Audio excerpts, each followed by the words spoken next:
Isaac, a sazonalidade pegou quente aí nessa prévia da inflação oficial, acelerando aí 0,25% em dezembro. O que mais te chama a atenção nesses dados divulgados hoje pelo IBGE?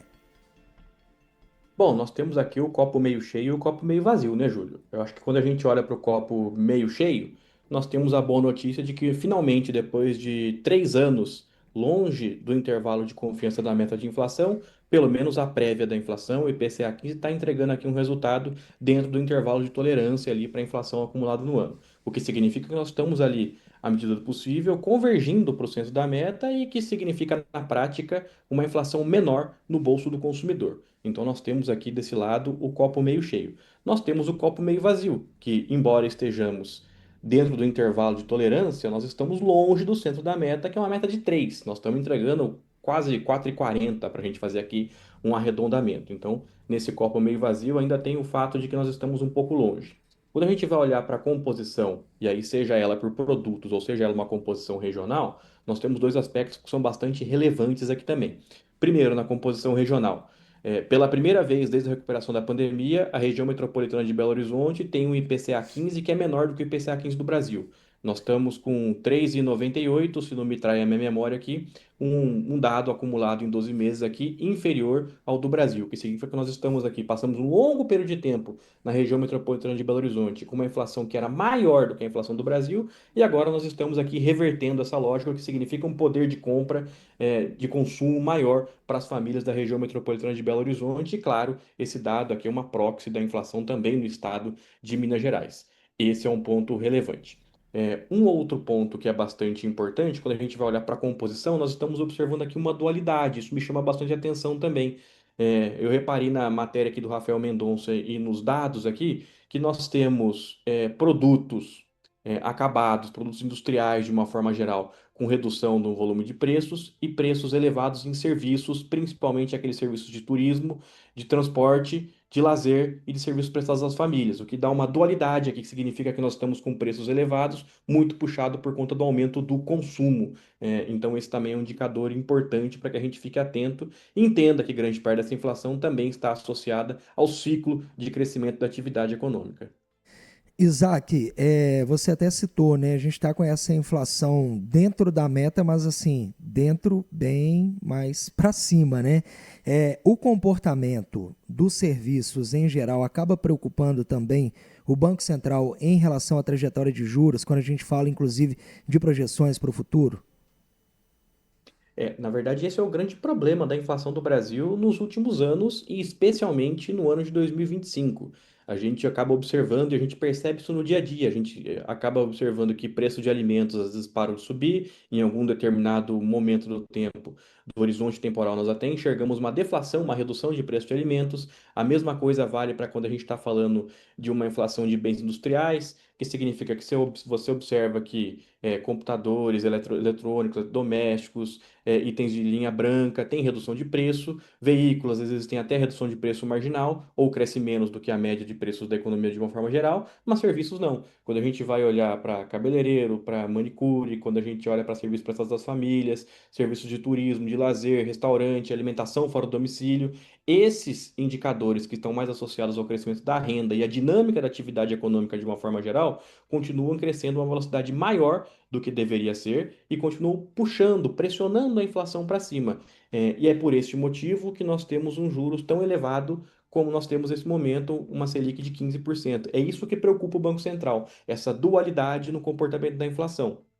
Temos produtos industriais com viés baixista, puxando o preço para baixo, e serviços com viés altista, puxando a inflação para cima. E nessa corda, nesse secar-gelo, nós temos os juros muito altos para tentar equilibrar as duas coisas. Isaac, eu vou agora fazer a conexão desse resultado da prévia da inflação, que traz inclusive transportes aí como o item que mais pressionou o índice, com forte impacto das passagens aéreas e também do transporte por aplicativo. E o Léo Rocha tem um dado ligado a Minas Gerais e não é nada positivo. O estado lidera a alta dos combustíveis no país. O preço do etanol, por exemplo, saltou quase 4% em um mês. O motorista mineiro vai encontrar preços mais altos na hora de viajar neste Natal e Ano Novo. Dados da Agência Nacional do Petróleo indicam que Minas Gerais registrou as maiores altas do país nos preços da gasolina e do etanol na primeira quinzena de dezembro. O aumento foi ainda mais acentuado em Belo Horizonte, onde os valores superam a média estadual. O etanol foi o que mais pressionou os preços. O litro subiu de R$ 4,29 para R$ 4,45, alta próxima de 4%. Na capital, o preço médio chegou a R$ 4,55. A gasolina também ficou mais cara. Em Minas, o litro passou de R$ 6,00 para R$ 6,05. Em Belo Horizonte, a média já atinge R$ 6,10. Na contramão, o diesel teve leve recuo no período, passando de R$ 5,87 para R$ 5,84, o que traz um pequeno alívio para o transporte de cargas no final do ano.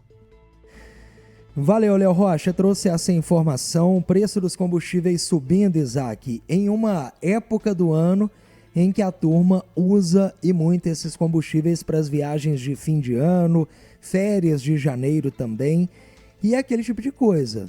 Não tem como fugir, a pessoa precisa da gasolina, ou precisa do diesel, precisa do etanol. Tem como fazer alguma coisa para lidar melhor com essa alta no estado que mais teve aumento, Isaac Carlos? Bom, primeiro que me chama a atenção o fato de nós termos um aumento proporcionalmente maior no etanol, nesta época do ano, do que na gasolina.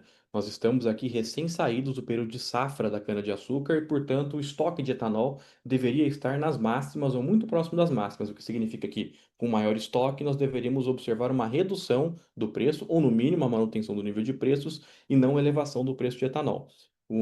Isso indica que, prospectivamente, nós devemos observar mais pressão sobre o preço de combustíveis. Em grande medida, em grande parte, esse aumento do preço de etanol também está associado à mudança na composição e o rebalanceamento do estoque de combustíveis de uma forma geral. O que nós temos de opção ali, Júlio? Como você já bem salientou, nós precisamos nos locomover. Não há mágica, né? Não tem alquimia ainda. Nós precisamos consumir combustíveis de uma forma geral. A alternativa que nos resta aqui é tentar equilibrar isso entre substitutos perfeitos ou quase perfeitos entre etanol e gasolina. Pesquisar bem o preço, o posto, pesquisar bem o preço, observar os locais nos quais se pode abastecer e tentar maximizar aí o seu bem-estar, porque nós não temos alternativa, né?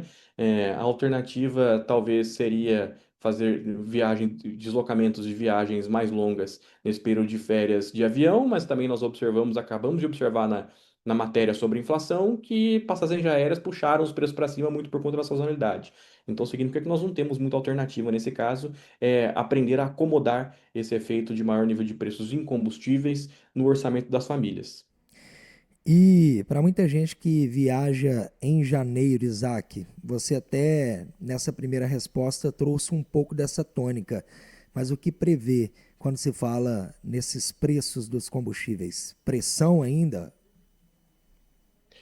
Preço de combustíveis devem continuar pressionando, inclusive porque nós temos um fator sazonal e nós temos um fator que nós estamos observando aqui que é conjuntural também. O que nós temos verificado? Quando a gente olha para o mercado internacional, preço de barril de petróleo está em queda, é verdade, o que deve fazer, ou deveria fazer com que nós tivéssemos redução do preço de combustíveis derivados de petróleo no Brasil, mas por outro lado, quando a gente olha para a taxa de câmbio, né, lembrando aí que petróleo é cotado sempre em dólar, nós estamos observando uma valorização da taxa de câmbio, uma valorização do dólar perante ao real, o que significa que na prática nós estamos equilibrando a desvalorização do petróleo com a valorização cambial. Isso significa que preços de combustíveis devem continuar pressionados ainda no próximo ano e nós devemos juntar pressão de preço de combustíveis com pressão de demanda por movimentos sazonais de férias escolares, férias de uma forma geral, maior movimento turístico, e com isso nós devemos ter um transporte de passageiros e de cargas pressionados em termos de preço no início do próximo ano. Que alternativa existe para o consumidor? A que nós já temos adotado há um longo período de tempo já.